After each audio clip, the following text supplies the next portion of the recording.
Good evening and welcome to the Carolina Weather Group for Wednesday, July the 5th, 2017. You've caught us all in the middle of a chuckle because if you are a frequent listener to this podcast, and I presume any other podcast that uses Google Hangouts to bring its group together, it likes to surprise us each and every week with just how long it will take to go live after Shay Gibson hits go, and then we just sit patiently for anywhere from 2 to 15 seconds. So we are glad you were with us this week. Happy belated 4th of July. We are live on YouTube. And for those of you joining us on our enhanced simulcast on Facebook and Periscope, we also have a number of severe thunderstorms, a few strong ones out there as well across North and South Carolina. So you may notice some of those scrolling at the bottom of the screen if you are, in fact, joining us on Facebook or on Periscope. And of course, if you're on any one of our platforms tonight, you can use the comments feature right there on social media to ask your questions. Our guest is John Ziegler, the new chief meteorologist at Fox 46 Television, WJZY, here in Charlotte, North Carolina. So we will be bringing him on in just a few minutes to get to know him and welcome him into the Carolinas.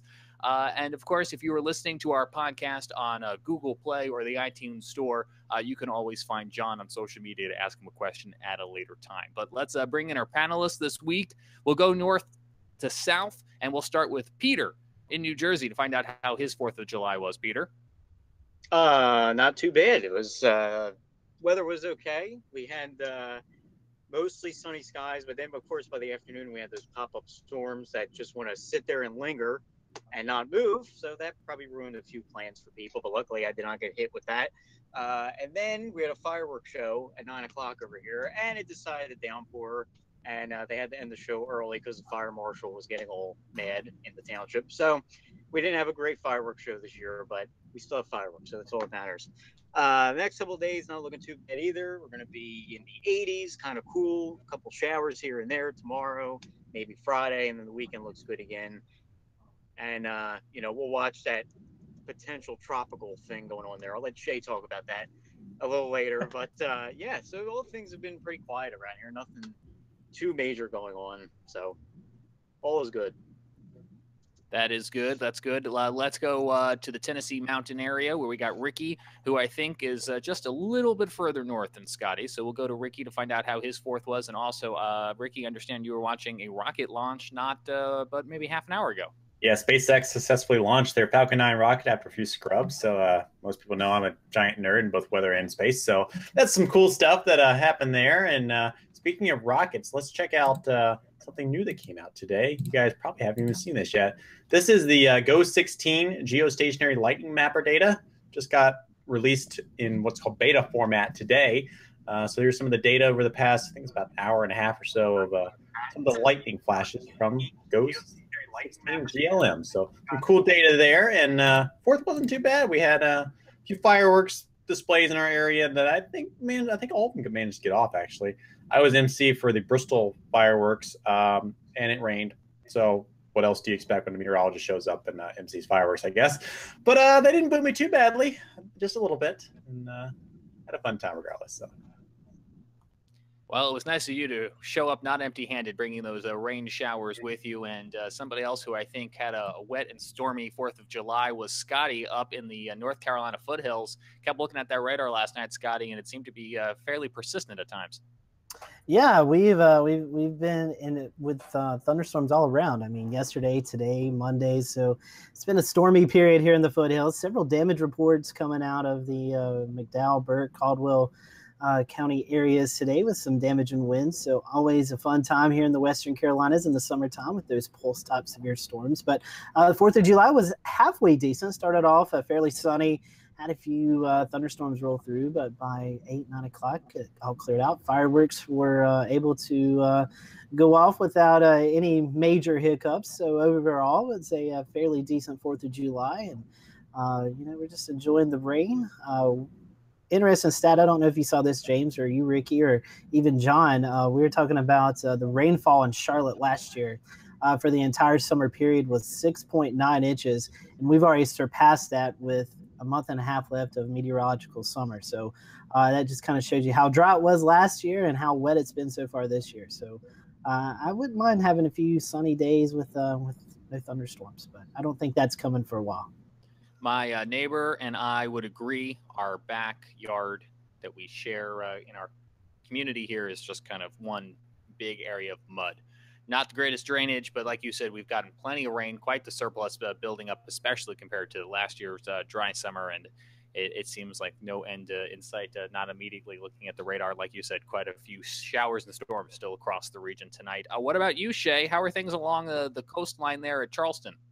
Hot and steamy here, man. I'm telling you, it's hot. We've got heat indices about 100 to 105 each day, and from here on out for several days to come without any reprieve until maybe Sunday, Monday when we get a cold front to come through the area. But even then, the Bermuda high setup is so structured that the front goes through what's called frontalis, where it sort of just breaks down. Fronts come to die here in the southeast this time of the year.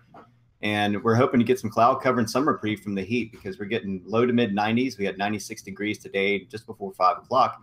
And humidity factors are up 60 to 72%. So, I mean, you know, it's pretty uncomfortable outside, I got to say. 4th of July was great. It was dry. We didn't have any thunderstorms over the Charleston area. There were some inland where you could see some inland fireworks in the clouds aloft, which was pretty cool. But overall, pretty good fireworks shows here. Everybody had a good time. If you could just beat the heat, stay cool and hydrated, we'll be all right for the next few days. If you're looking to, I'm going to share the screen. If you're looking to get some comfort by jumping into the ocean, you probably won't get very much because look at those sea surface temperatures. We're approaching almost 85 degrees out there, 84.1 to 85 degrees along the shelf waters and even out into the Gulf of Mexico. So we're not really getting a whole lot of relief on the heat out there. And this is that time of the year. It is July. We're lucky that we don't have a strong ridge built over the Appalachian Mountains to draw that heat even higher. We've seen that before where we get high temperatures into the 100s and heat indices up near 120. So we're kind of fortunate for that. As far as tropics, if you guys wanted to hear a little bit about the tropics, there was some, there's a little bit of hype about Invest 94L, which the National Hurricane Center had this up to a 70% chance next 48 hours, 80% chance next 5 days. That was yesterday. As of this morning, they started coming down on the numbers. Now we're down to a 60-60 ratio on that. And I'll go ahead and show you the SIMS. This is the rainbow loop from SIMS tropical cyclones. You can kind of see this is just a small blob out there. It has a little bit of convection trying to get wrapped around the core. The wave axis is sort of tilted from basically southeast to northwest. And it doesn't look like the system really has a lot to go on. And that's because of the Saharan air layer, which is providing a lot of dry air. Let me see if I can get that aloft right here. Here we go. So this is Saharan dust that's suspended aloft, these oranges and reds up here. These are at the mid-levels, which tends to not allow for storms or tropical cyclones to develop. Now, you see ahead of this system where it's sort of patchy, and it's been that way for a few days, but you can see this large tongue of Saharan dust coming in from the east and the northeast. That's going to be really enveloping the system aloft. Plus, it has some upper shear ahead. I don't really see this system making it very far. I think that there was some concern for the southeast coast at one point, but it doesn't look like the system's really going to have a lot to go on. Some of the spaghetti plots took this system over towards the Bahamas in time, but you know, with the expected weakness of the system, it's going to be hard to even say that it could even hold up. So sort of my synopsis for the system is going to be that it'd be lucky to get a name, and if it's going to be named, it will be Don. They were expecting that within the next 24 to 48 hours. So if it doesn't happen by tomorrow, it may not happen at all. The wave may drift over towards the Bahamas. It may hold together as a small compact system. It does have a decent moisture shield wrapped around it. So we'll just have to keep watching it. But it's so far out that it's no concern for the southeast region. There's nothing to be worrying about right now. Back to you, James. Thank you, Shay. Yeah, and if Cindy wasn't a reminder for the Gulf Coast, that maybe this Invest, whether it gets the name Don or not, is just a nice reminder to all of us along the East Coast that it is, in fact, hurricane season, and that every so often we should pull up that hurricanes.gov website and see exactly what may or may not be out there. So thank you for that analysis, Shay. We want to welcome in our guest. As we mentioned, John Ziegler is new to the Charlotte area. John, I guess not that new anymore, right? You've been here for a couple of weeks now. We're happy to have you on the show. And how are you liking the Queen City so far? Well, thank you guys for joining me. Let me come on the show. Well, all right. I don't know when the word new runs out. Okay. It's a great question. I feel like there are some radio stations that I listen to who have been new for like 2 years now. So okay. All right. So I'll be new for a long time. I've been here 6 weeks. Me and the wife We love it. I got a 4-month-old with us, so it's been probably the craziest 5 months of my entire life. Moving infant across country, and we didn't get our stuff for an entire month, so that was insane. But is there a backstory there? It sounds like there might be a backstory. We got half of it. We got like 75% of our stuff, and the other 25% is lost. Oh no! Still lost? Still, yeah, it's just gone. Well, as long as you make that home like, away from home for the baby, then you're okay. Yeah, we got the crib, so we're good. We're going to put an APB out to anyone who's listening. If you see John's stuff, please return to him at the TV station.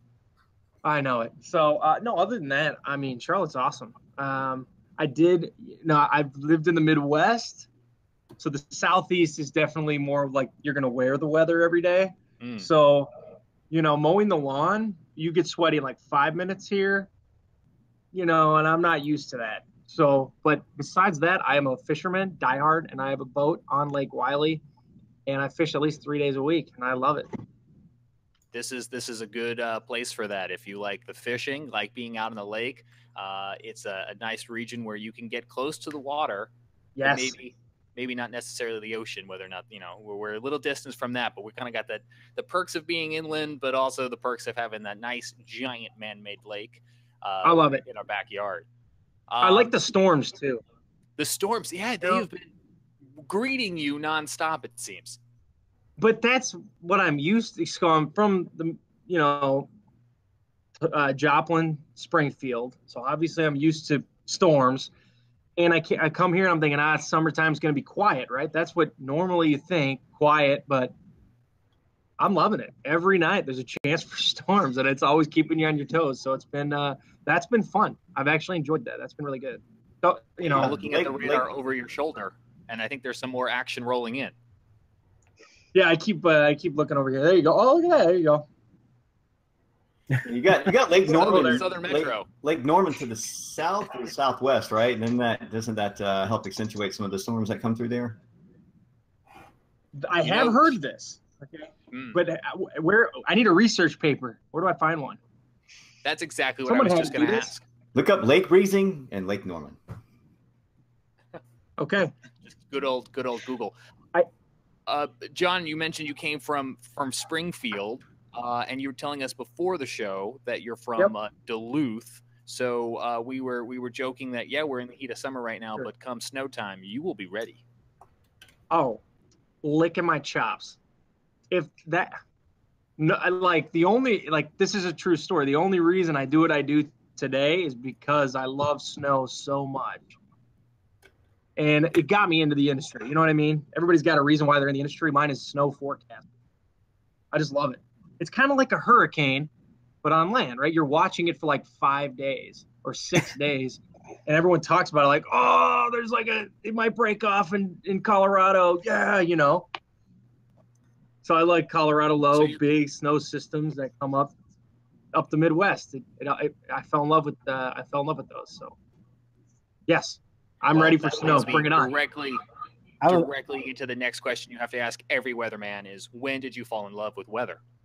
Well, I was probably as soon as I could talk. I told my mom when I was 6 I was going to be a meteorologist on TV, and then they just sure you will, but I used to watch Weather Channel every day. It's when I was 6, and all right. So in Minnesota, I grew up in Minneapolis, and in the wintertime, if it ever got above 32 degrees, I would cry. Wow. So, yeah, because I had every town has 15 ice skating rinks outside, right? So if it gets above 32, you can't skate for a week. You're in for a very warm winter then. Hey, Ricky, how long do you give John, let's say this first winter, and then he'll be tired of snow here in the Southeast? Has he been inside the wedge yet? Because when you get in Charlotte, all right, here's what happens. Your station will be plowed in with snow. And down there in South Charlotte, there'll be nothing. And the metro in Uptown will probably end up with a mixture of crap, for lack of a better term, and everyone will just yell at you because they say it didn't snow. Listen, this is the sleet capital of the world. Sleet Mageddon. is what we've had in Charlotte before. We've had 2 inches of sleet before. That's legit. That's a big sleet storm. Yeah. The ice is a little bit icy. You still have to get through the summer, though. I mean, you still got to get through the heat, the Piedmont heat up there. You're going to be a human coat hanger for the next couple of months. My wife is miserable with that. My wife loves rain and likes cold, but so I brought her to Charlotte. Well, she'll love the winter. You'll love those wedges then. 38, 36 degrees with a heavy rain, and you're just like, man, if it's a couple more degrees, we'd have all snow. So here's the thing, though. I can't wait for winter because I'm older now. Snowing every day is awesome when you're 11, but when you're like an adult and you have to do adulting, it's, it's not awesome anymore. So the wintertime, like 40s and 50s, I mean, you can't complain with that. That's going to be awesome. I'm pretty excited about that. I think that's why Charlotte has so many transplants from the north, is that exact reason you just described. With no insult meant to Florida, you still kind of get all 4 seasons here, but it's very comfortable. You get all 4 seasons in 1 week, 1 day, possibly. You know what? That is a true story. And if we are regaling John with stories, my sister goes to school in upstate New York. She was here in March. It snowed in the morning, and kid you not, it was 70 degrees and sunny in the afternoon. It was really the second Saturday in March this year. Yeah, this March we had snow and pollen all in the same time. Mm-hmm. Oh yeah, really? Right. It was yellow snow, but not Well, it's bad yellow. Isn't yellow snow bad? Yes. Yeah. Someone told me that anytime once. it is. Yes, anytime. Yes. Oh, That's what Mom always told me growing up. It's the only thing I remember. Yellow snow is bad snow. so John, how long were you in Springfield? How long was your? Okay. Yep, I was there 3 years. Okay. So Duluth for 3 years, then Springfield for 3 years, and I mean, going from Duluth, where if you have a severe thunderstorm once a year in your viewing area, it is like Armageddon. And then I went to Springfield, where nobody cares if there's a severe thunderstorm. It's only tornado warnings that people care about. You know what I mean? Yeah. So it's just like, and most of the time you're going to get tornado warnings. If you have a marginal threat in spring, you're going to have 5 tornado warnings. It's just, just with the shear in the middle of the country. I mean, we get so many mesovorts and tornadoes, and I don't know. I loved it because it really taught me to be a well-rounded meteorologist. Now, I don't know a ton about hurricanes. I'm reading up on it, but I think living in Springfield for 3 years was huge for just me as a meteorologist. Going off of that, and I'm sorry, James, I didn't mean to step in. No, here, you're fine, Scotty. Go right ahead. Springfield being close to Joplin, obviously you wasn't there in Joplin during 2011, but I'm sure, living there, you've heard all kinds of stories and stuff. What kind of stands out from that day to you? All right, so I did it was 6 years ago. So a year ago, I did a 5-year reunion story. That was like my sweeps package for the, sweeps month. I went out and I was like, I want to do like a deep story out of Joplin. And it is, if you've never been there, you go there today and it is just like a bomb went off still today. I mean, It is like a nuclear bomb went off. And it's like, I was standing in a parking lot and it was still just vacant and you were in the middle of town. I mean, it's just like, it's really creepy. And I interviewed a lot of people, talked to just listen to a woman's story about like, she has a picture of her like standing in her house, and obviously she somehow survived, and there's no roof on her house. There's nothing on her house. And I think what's wild is I see these stories a lot, with a lot of damage, with like one house being damaged or maybe 5 houses, but for an entire town to just get mopped to the floor, just mopped up with a tornado is just insane. So I don't know. There's so many memories, but I think the wildest one is nothing. You can still see a giant scar in that town right now. You can go drive through it right now. So wild. Yeah, I was there a couple of years ago, and you could just look. It was near where the hospital was, and there's just blank slabs of just concrete there. Nothing, nothing there. So, breeze, you could still see it from the trees and stuff. If the trees could talk and they had stories, it would be to hear. That's a good point. Yeah, I think the trees. I think one of the coolest shots I have, like when we were doing the stories, you're driving down just like a normal street, and there's trees, and then it's just like somebody just like there's like this wall, and you're on the same street, and then there's no trees at all. Yeah. Like forest, no trees. It's crazy. It's great. It's scary, actually. How was and Ricky, you could probably jump in, and James as well, because they both have TV experience. How's covering severe weather out there? Here in the Carolinas, we normally just do tornado warnings. You see the OKC Metro, and it's game on. It's wall to wall for 12 hours. How is it in the Springfield market? All right, so here's how it works in Springfield. We tend to get like this year they had like 75 confirmed tornadoes in our viewing area, which was a lot for us. So how it works is this is about 80 or 90% of our events in Springfield went like this. We're about 100 miles from Tulsa and Wichita. And so the big supercells develop out there at around 4 to 7 o'clock. They turn it, the low-level jet kicks on. We all know this. The low-level jet strengthens at nighttime. And what happens with those storms is they weaken into a squall line at like 10 p.m. They hit the Joplin area, and then they move to Springfield around 11 or midnight. And then that squall line interacts with the low-level jet. It happens all the time. And what you get is when you have such a strong low-level jet and low-level forcing, you get 15 tornadoes on a squall line. And they're like, half of them are gust-nados. So we'll have tornado warnings on a squall line from 9 p.m. until 4 a.m., and I'll be live. I can't tell you how many 8-hour shifts I did in the middle of the night. Tons, all the time. So and that's, you were the that's morning guy. exactly.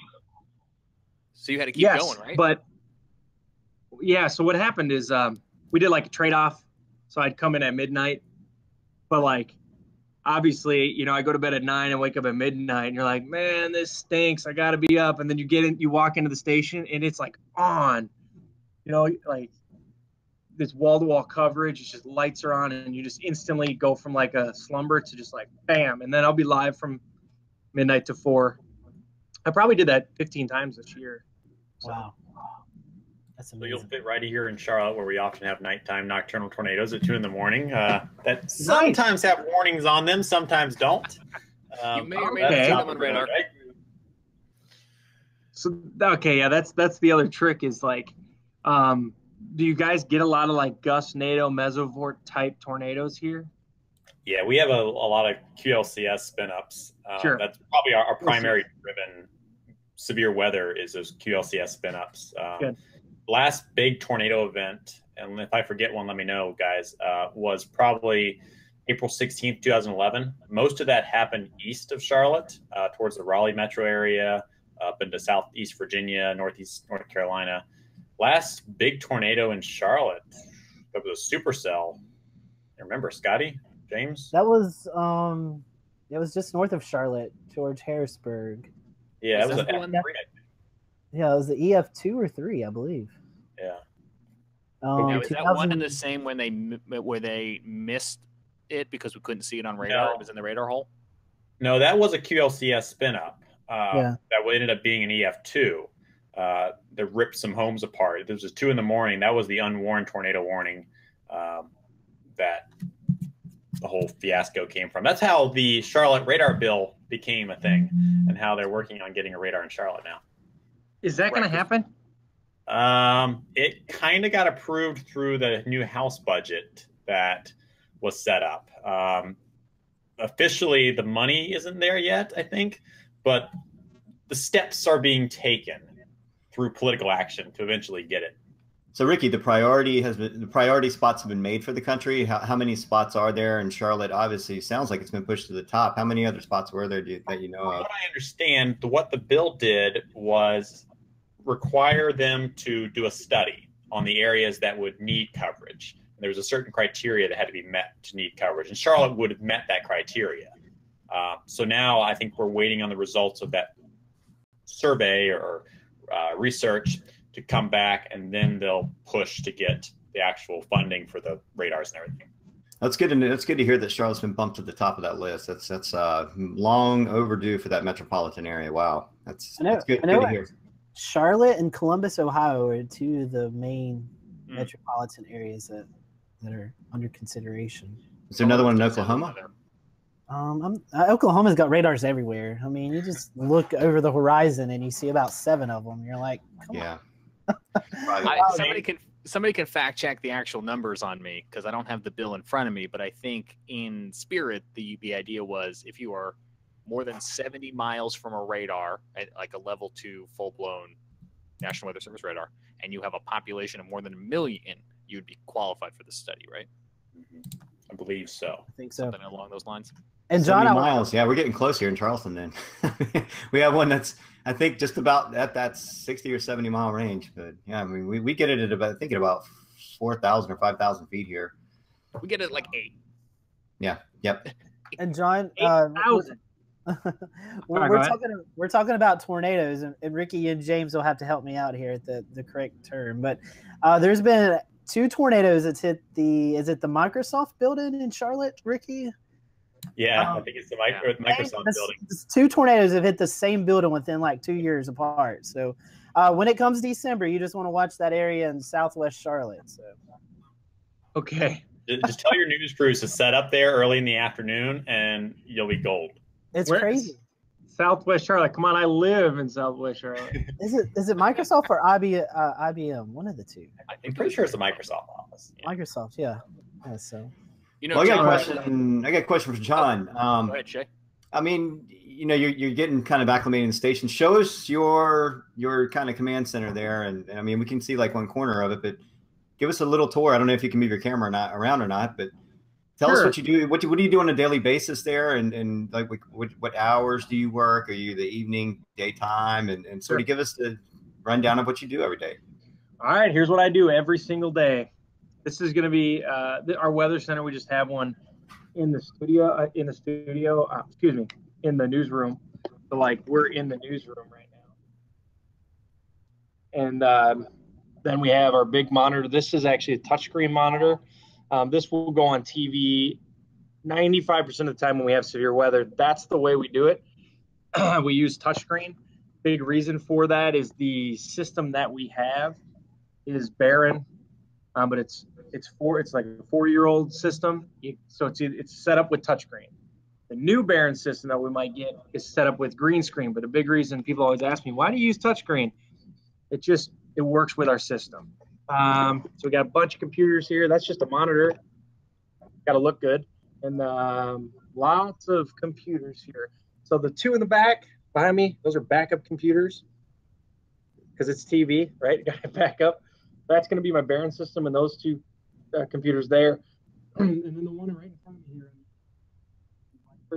That's where I'm going to do all my dirty work when it gets severe time. Come in here. I work 2 to 11 p.m. First thing I do, like every meteorologist, you do a forecast. Takes me a couple of hours. But when days like today happen and things go crazy, and I don't have a backup person today. It could be tough. You got to try to forecast and be on TV, and we're doing cut-ins at 3 o'clock, and so these are crazier days. Now it's the holiday time. Usually I would have another meteorologist with me, and that person can work on building like sexy graphics, and I can tend to work on the forecast or go on TV if I need to. But yeah, I work 6 p.m. News, and then 10 p.m. coming up here in an hour and a half. So Fox, we're an hour early, which is kind of nice because I get to go to bed a little early, but still a weird shift. Now, do you do any radio broadcasting as well? Like some of the radio stations, do you chime in on the weather forecast with them and maybe go out through some of the other some of those other channels? So I don't right now. But where I came from in Springfield, that was a huge thing that we did. I was on like 25 broadcasts in Springfield. That's something that we're going to get implemented here. We have a couple of partnerships in radio, and I'm like, yes, I want to be on the radio. Let's go. I love radio. To be honest, radio is sometimes can be better than TV.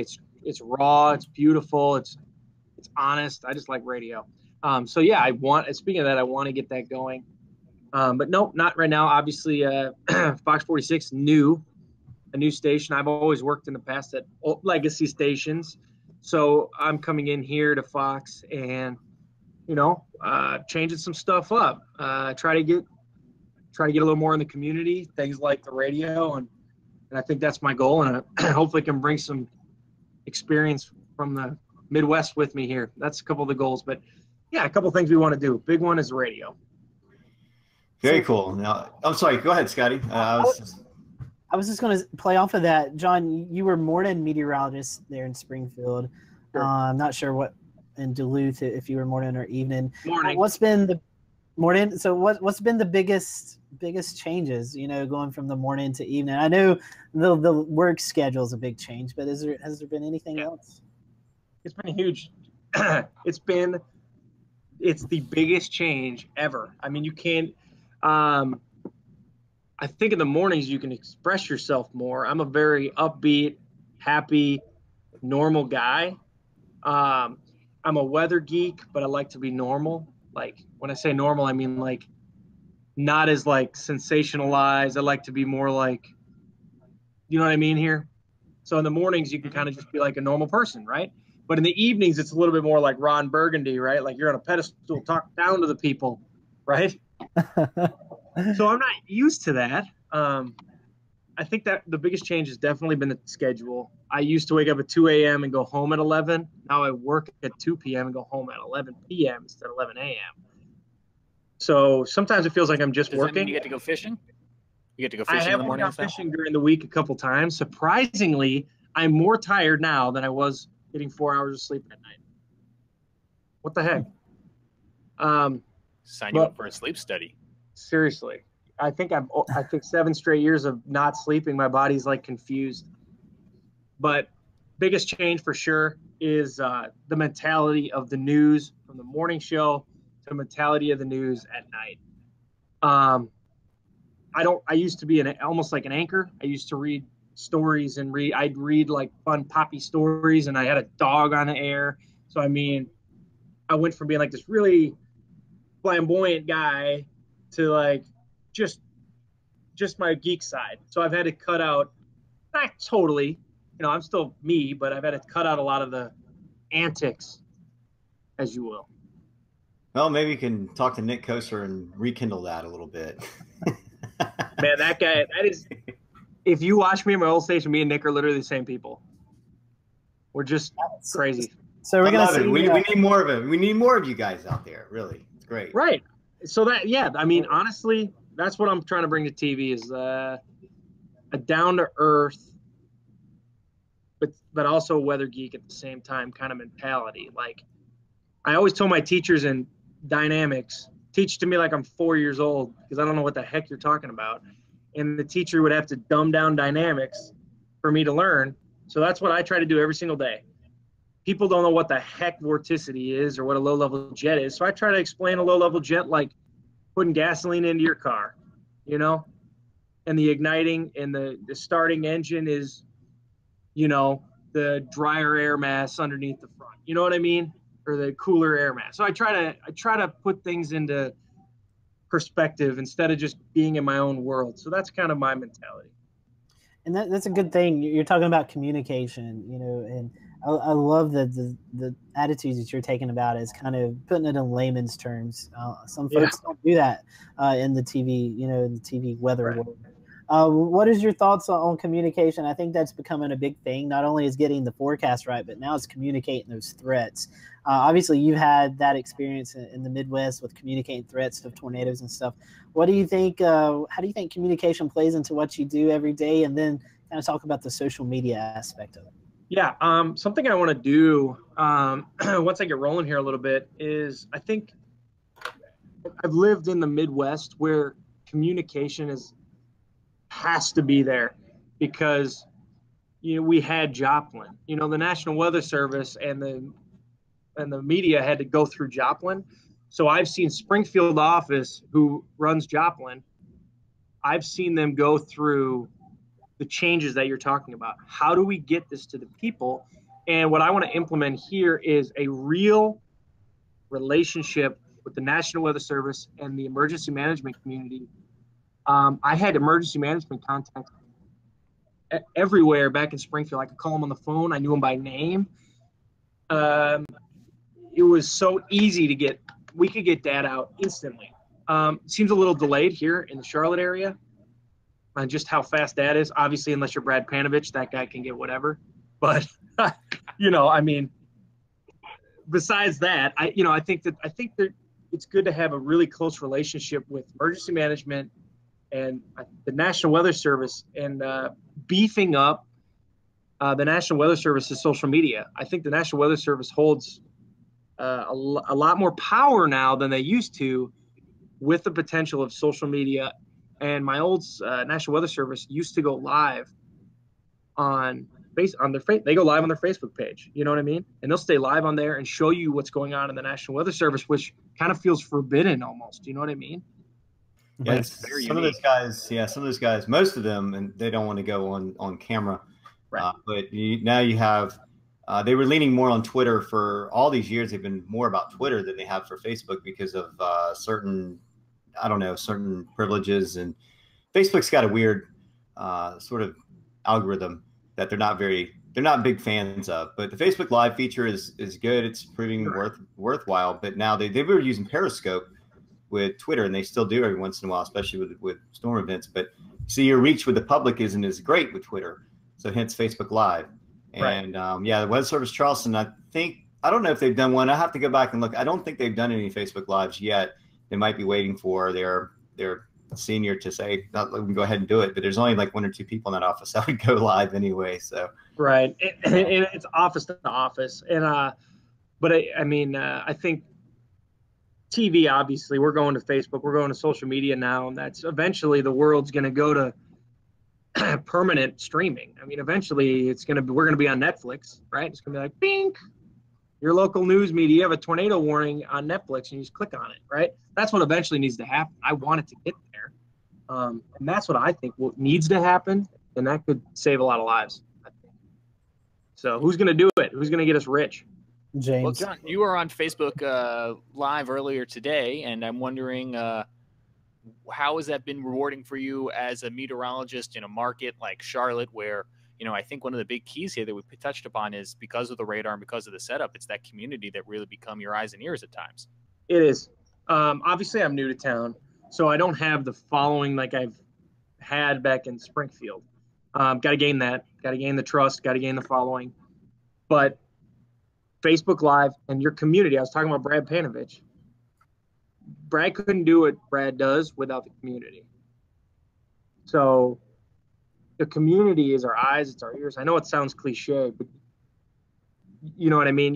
You can't be, the emergency managers can't be everywhere. Police officers can't be everywhere. And so like when I'm on Facebook Live, I'm always talking to the people like, hey, you lost your power, send it to us so we can, get a crew out there, better understand what's going on with this storm, because the storm that happened in Catawba County, it was going to be very similar to what happened in Mecklenburg County, a couple hours later. So it's very important to know what kind of damage are we looking at in Catawba County, because 1 hour later, it's probably going to look very similar to that if we can get the same setup going. So yeah, huge. And that probably fits nicely with the station branding, right? Getting results and kind of pursuing those avenues. Getting results. Yes. I didn't mean to sound like a consultant in that question, but it just seemed to fit in nicely to what you were saying. Getting results. Yeah. I think that's something I'd like to do. I mean, you guys are giving me a good idea. It's like I want the community to have a voice. And I think people want to always have a voice, especially in weather, tons of weather geeks out there. Like I want to give them that voice. You know what I mean? So John, cool. I don't know, this may be a controversial topic, maybe not. How did the media partners, you guys in Springfield, get along? Did you guys go to lunch together and say, hey, we need to work on that. I know one thing in the Charlotte area is trying to get all the TV stations on board of doing warnings the same color, this, that, and the other. How was it in Springfield? How did you guys kind of did you communicate, or is it kind of every person for their or every station for themselves? You're gonna get different. I'm a pretty down to earth guy. I don't take life too seriously. You know, my job's just a job. I need to be competitive, like everybody. You know, every other job you got to be competitive. So I'm competing against like someone like Brad Panovich every day. But in Springfield, I mean, I'd say 80% of us were really close. Any event we were at, we could have great conversations. And when we had a lot of meetings with the National Weather Service in Springfield, a lot of it was because of Joplin.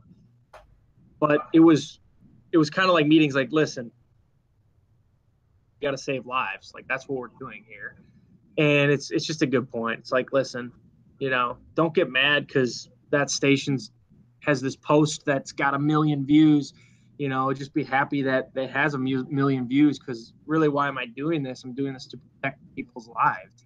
So I think you got to all come together, and I don't take life too seriously. So no, I mean, I assume, and Keith Monday, you guys know him? Mm-hmm.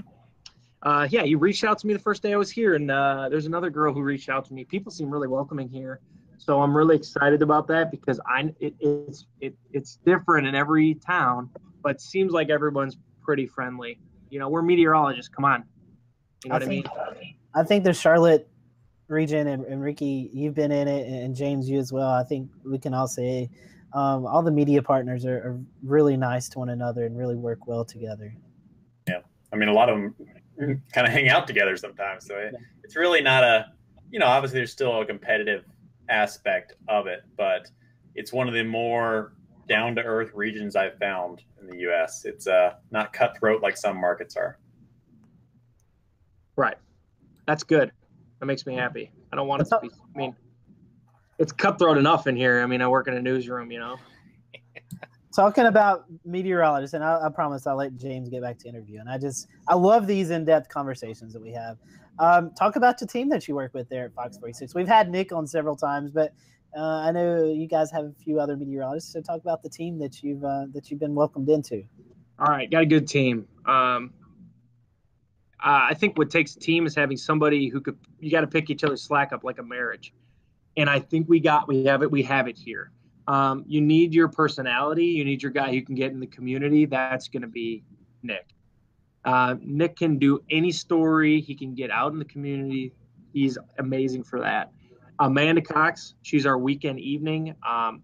But when you're a weekend evening meteorologist, you're doing everything. You're probably working the hardest, because she's working behind scenes a lot for me, and she's our graphics guru. Amanda can make any graphic, and 20 minutes. It might take me 7 hours to make that same graphic. So you need that person. Because I've been in a newsroom where people aren't very good at making graphics, and that's not good. So Amanda's huge there. And Brittany is our weekend morning, and Brittany is a double major in meteorology and physics. So she's super smart. So yeah, it's good to bounce things off of Brittany. Like, hey, I'm not an idiot right now, right? This is, So I actually went to school with Brittany at UNC Charlotte. Her and I, she was a few years ahead of me, but her and I were in some of the same classes. And yeah, like you said, she's a very smart woman for sure. Dude, she's very smart. Sometimes I ask her, I'm like, you sure you want to be in TV? Because you should change the world.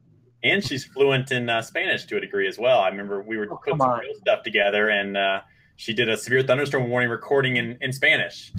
No. She had a little bit of experience in it, so. I'm going to get on her for that. That's incredible. And then there's just me. I'm kind of little everything.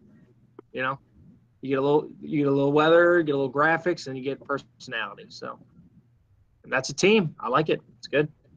And I want to dig deeper into that personality in a second. And I'm actually going to bring Scotty back in because he found some backstory on your dog and such. But I have to take a quick time out as we come to about 10 minutes to the top of the hour, and just acknowledge for anyone who may have noticed this, Peter, are you in like a horror movie right now? You look like somebody's gonna come up behind you and Yeah, Watch out for that shirt. you're gonna it's see gonna somebody. get you.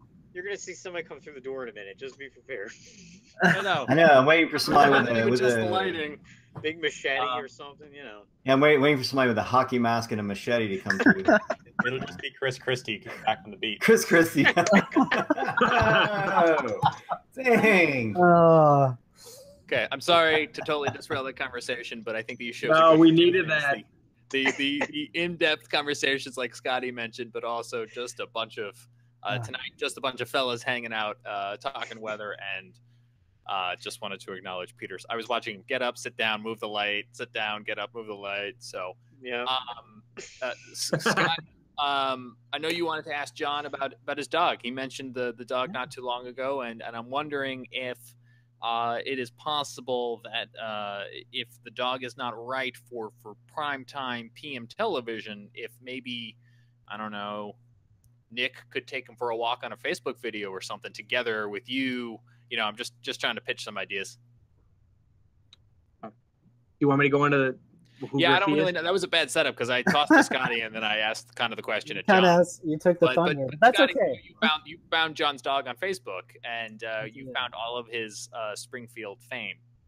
That's right. Yeah. So, John, I think you, when you were moving, you shared a post that that Griffey had won some awards in Springfield, and so tell us a little bit about Griffey. I love dogs. I know Ricky does as well. So, really happy to hear about Griffey's story.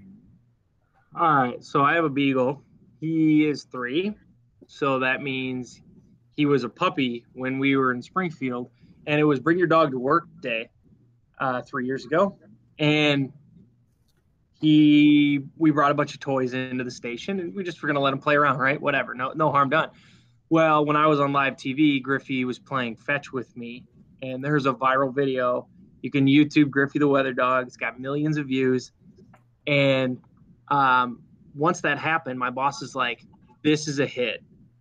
And after that, they made a green box to blend into the green screen with stairs so he can run up on the green screen.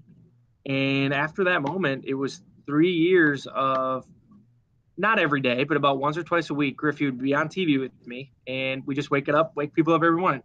Hey, what's up, everyone? Good morning. And then I taught Griffey how to high five and low five and do all these things. He's actually a trick dog, so he can do a lot of fun stuff. He can like say his prayers for raining and stuff.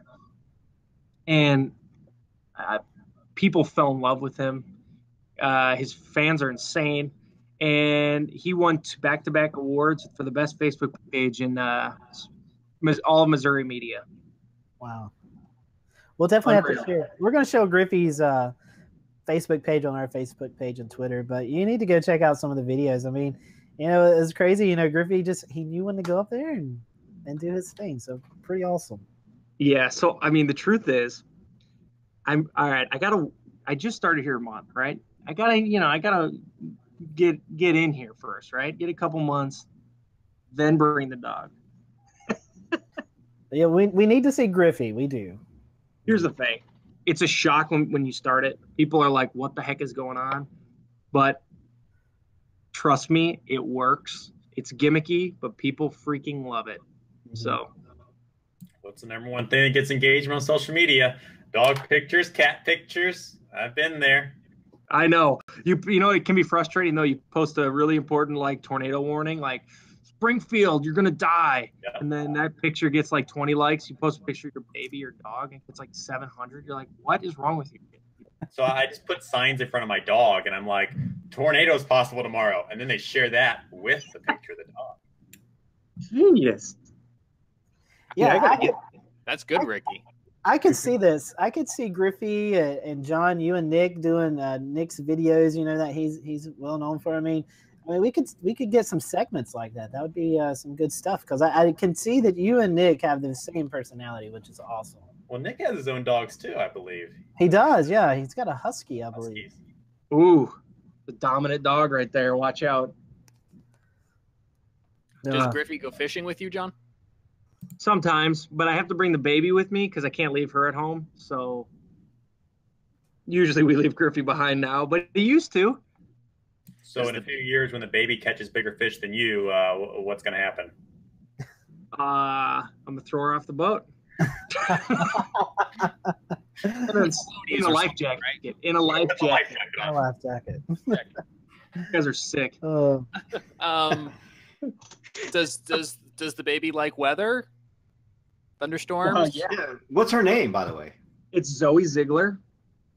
Love it. Cool. Love it. So Nice. does she Very love good. thunderstorms, or does she seem not so enthused by the sounds? We have her around a beagle, and so she never wakes up during thunderstorms. She's gonna be a pro. She's gonna fit right in with the Ziegler people, the Ziegler name. I feel like she's gonna be like I see. She's gonna be a weather. She's gonna do weather too. I guarantee it. I think my daughter might be. She's 3 years old, and like my son Merrick, he's 5. He's kind of impartial. Like he hears it and he just kind of carries on about his own business. If it's really loud, something really close, he may make some noise to get near somebody. But she's like, whoa! I mean, she loves it. She loves that stuff. I think she's gonna be the next one. You're gonna be like Daddy. I mean, we are coming up to the top of the hour. So for anyone who's joining us on YouTube, Facebook, or Periscope, you can send in your questions for John. Before we let him go tonight, we'll let him share his social media platforms so that anyone listening on our podcast on Google Play or iTunes can follow up. Ricky's got his dog with him now because he's trying to get them on camera. yes. He looks like an Australian dingo. Oh, he's I cute. don't know what breed he is, but we just call him our little dingo. He's about 5 now, and he's terrified of thunderstorms. So, and he's like, I'm not gonna lie. down. He It's knows a right cute where the dog. camera is too. Looking right at us. He's Weather been, dog. He hasn't been on Weather air dog. yet, but he sometimes comes and hangs out in the studio and sits underneath our weather desk when I'm on air. So, All right, John. So I have to ask, you're semi new to the region, and a bunch of guys from the greater Carolina area are on. Is there anything you've come across that has stumped you that you're willing to admit, or any questions? I mean, we're not Brad Panovich, we're not Eric Thomas, but I think we might have some helpful information maybe for you. Is there anything that has really caught you off guard that is truly unique to the Charlotte weather setup? Oh, weather. I was gonna say those. Oh Crazy yeah, you know names. what? Yeah, Or anything. yeah, that's very true. We could do Terrible. either or. What the heck, guys? What the heck? What now? I cut you off. Arieville. I said churable. Yes, And Cherville. okay, I got a ton of hate mail. People were calling in. There's storms going through Salisbury. I've been saying Salisbury for 3 weeks. You gotta say. Oh, yep. You're in the South now. You got to get it right. I'll tell you what I did when I first moved into the Tri-Cities. I posted on my Facebook page. I was like, hey, what are some town names that I need to know? And then people ate it up, too, for social because they're like, hey, here's my town. Don't screw it up or something. Oh, yeah. They hate you if you screw it up. It's different everywhere. It's so inconsistent here. I mean, you have Beaufort, South Carolina, but it's Beaufort, North Carolina. Same spelling. You know. Have you called it Concord or what's Is the it? other? It's Concord, right? Concord or Concord? I say Concord. It's Concord, yes. Concord, and you have to have an umbrella. Okay, umbrella. What is it? Umbrella. Concord. You're right. Concord. Oh yeah. Yeah, Concord. Over. Speaking of Concord, do you have any racing connections or any interest in racing since you now are in the Charlotte metropolitan area? Listen, I'm from Minnesota, so I'm not. Obviously, I didn't grow up with racing. Maybe speed skating and luge, but no. I mean, I think it's cool. I mean, I'll probably go to a race just to hang out. Hey, Drink some John. Budweiser. John, next time you come to the race, message myself or Ricky. We're the meteorologists out at the track, so Yes. we'll bring you up into the command center and let you Ooh. meet everybody. I'm coming. That's not an offer he gives out to just anyone. Until it starts to rain, and then you better get out of there. And make sure you also reach out to Fox next time they're in town and tell them that when it rains at Charlotte, because it always does every single year, that you're available to come in on their race show and say, hey, it's raining. I need to do that, and I want to do that, and I'm gonna hopefully be at football games too.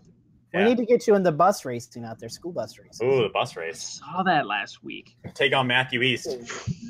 Yep. Well, I will mess I people heard up. Josh Sims maybe needed a little help, so it'll be Josh and John next year. Yeah, he was terrible. That's okay. Matthew East just ripped the whole bumper off of Al Conklin's bus last week. Matthew East flipped a bus one year. That was 2 years ago, right? So Matthew was delegated to work yesterday to 4th of July to help pay for the damages that he created last week. So. One thing. All right. So I'm not used to this many pop-up storms, and it's the worst forecasting it because every model's different, right? And what's tough is you don't have any jet influence here in the summertime. Mm-hmm. So I've always had jet influence. Now I don't have jet influence. So it's very weird. Wait for the nighttime. Wait for your nocturnal jetting at night, especially with distant cold fronts to the west, just over the Appalachians, maybe even spilling down lee side. But sometimes you get this overnight. We get it at the coast all the time here, even a whole state away where cold front is. You'll get this nocturnal jetting going on, and even up in Outer Banks, especially right now. You get these undulating fronts, these cold fronts that sort of just approach. And you get the Piedmonts, you get this nocturnal jet going on there. So some of your activities at nighttime, like Ricky brought up earlier, there's nocturnal storms with QLCS, a lot of spin to them. They're here at the coastline. We don't get quite that degree of storm with a high enough. We have such a high warm layer that it doesn't allow much ice development for the more severe storms. But we get these really cool water spouts in the morning here. We get this Delta T set up along the coastline with a lineup right offshore. Land breezes is really, really cool. So that's there's some jetting profile, low level jetting during the daytimes there. You'll get it off the lakes near the bodies of water. And so good luck up there in Charlotte. And if you have any help from the coastline right here, especially in the winter when you get into your cold wedges, your cold damming, even some of the winter storm events, some of our effects here from the coast have a direct connection to you in Charlotte. All right. I have some reading to do and some talking to do, so I will talk with you. It's all about connections. Anytime. And Shay's your tropical expert too. I mean, he's got it all going down there in Charleston. And I think what Scotty will tell you is your info. Those foothills too. Those foothills will play with those storms quite a bit. That's right. You come up here. We'll help you out, John. You mosey your way up to the foothills. We'll show you around. Do you get like gravity wave influence? We have a little bit of everything. Man, it's just a different world for me here. I pulled up my textbooks, from my college, but I've been Midwest. Those don't work here. Yeah, you gotta just learn by experience here. Oh, okay. You got the Carolina Wedge. You have your high shear, low cape events. Those are always fun.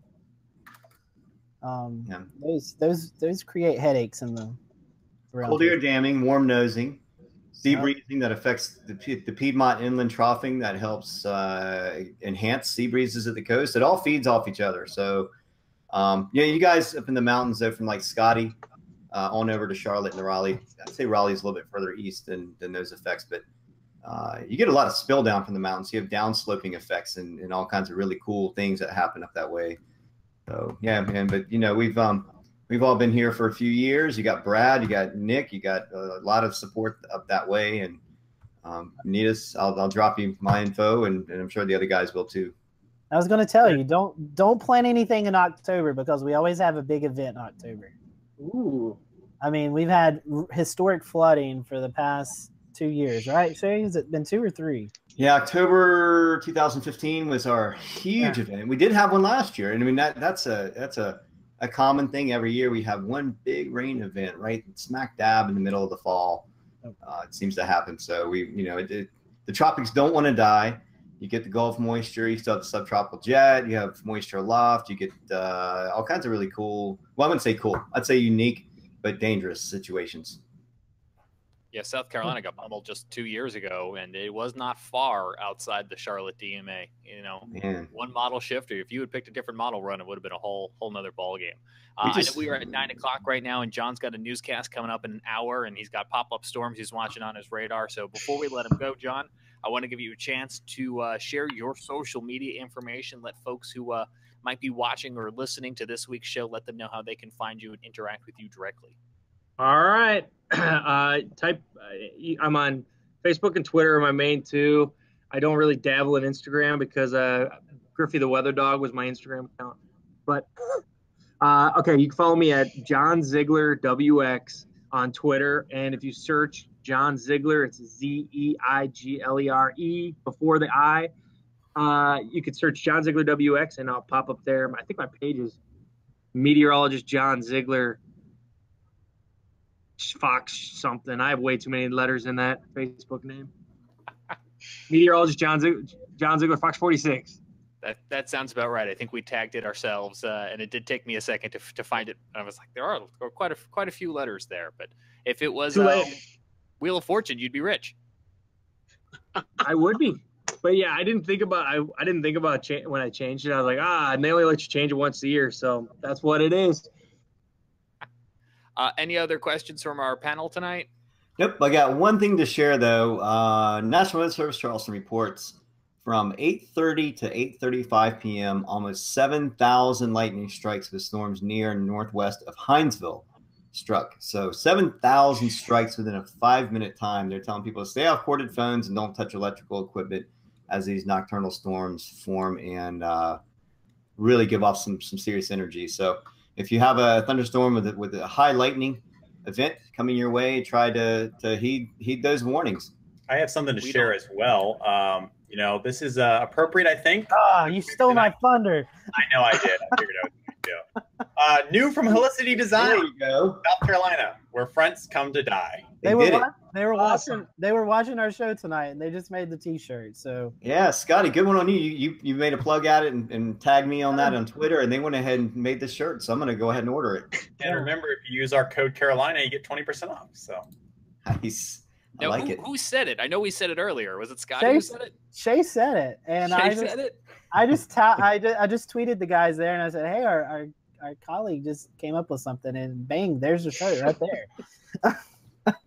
Wow. Can I put Shay Gibson like underneath that? I mean, I didn't make up the phrase. Everybody knows it happens here. It's Hey, just Shay, you got to trademark. Somebody's got to trademark that phrase. Shay, you may get a free product out of that. You might want to message them and say, "Hey." Well, if they're still Helicity watching. Designs, if you're watching, I want a dozen of those shirts right away. I want them all colors and all sizes. And I think that's South Carolina. Isn't that South Carolina Crimson? Yeah, so there you go. Gamecock colors. Yep. All right. Well, John, it's been a pleasure having you on tonight. We really do appreciate that. You guys have been awesome. Thanks for having me on. We'll have to have you back on some other time. We'll talk about some weather. Now that you've been seasoned into the Carolinas. Well, thank you. It's been great talking with you guys. I mean, who else am I going to learn the weather from, right? Bunch of geeks, man. That's what I need in my life. We're here every Wednesday night, so if you ever want to come geek out with us. I've watched. We'll get them on right as a winter storm warning begins, and we'll get them on the show. I'll be freaking out. Yeah! John, can I leave you with one tip before we go? And this is Sure. coming from it's somebody who used to work in that building. I just want to leave you with this tip. When you come to those snow events and you have to spend the night in the station, you want dibs on the copy room. Over in the front, there's a door that closes. You get your own little room to yourself. The copy room makes a little noise, but Wonderful. that's the one tip I wanted to share. What a delight. There's nothing better than an air mattress and a copy room floor to go along with the snowstorm. No, there's nothing better than sleeping over for a snowstorm. There's nothing better. Scotty, I think you have our upcoming schedule, if I'm not mistaken. Who's joining us next week? I don't know who's joining us. We are actually talking about communicating flood threats, but Shay and I have been working with the folks who has put out this article, and we've not got a confirmation of who's actually coming on the show. We just know someone's coming on to talk about communicating flood threats. So that's next week, and then after that, we're going to be talking about rip current safety as this is the prime time to go down to the coast and enjoy the ocean. So Carl Barnes from the National Weather Service in Charleston and Sandy LaCourte from the National Weather Service in Wilmington will be joining us then. And then I think Shay is working on a hurricane show for the 26th of July. And then as we come into August, we're going to have the Nashville Severe Weather Group, Nash Severe Weather from Twitter on with us. And we're also going to have Reynolds Wolf from the Weather Channel. He's going to be joining us towards the end of August to talk about shooting live shots and stuff in the field, kind of talk about some of the obstacles that they come up with as they're out in the field trying to give us those live shots. So that's kind of a look at what's coming up with the Carolina Weather Group. As always, if you have something you want us to talk about or have some guests that you want us to feature on our show, reach out to us on Twitter. We'll be able to send out some emails and some tweets and try to get your guest of choice on our show. So that's all I got for the schedule. James, I'll toss it back to you.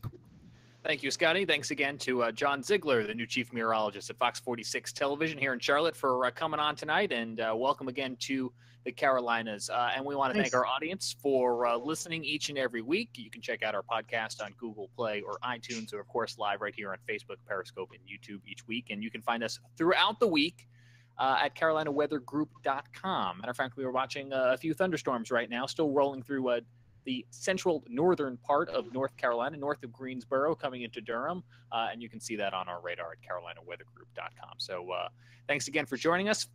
Be sure to find John on Facebook and on Twitter. And don't forget to look up the Weather Dog as well. On behalf of everyone here at the Carolina Weather Group, I'm James. Have a good night, and we'll see you back here next week. I still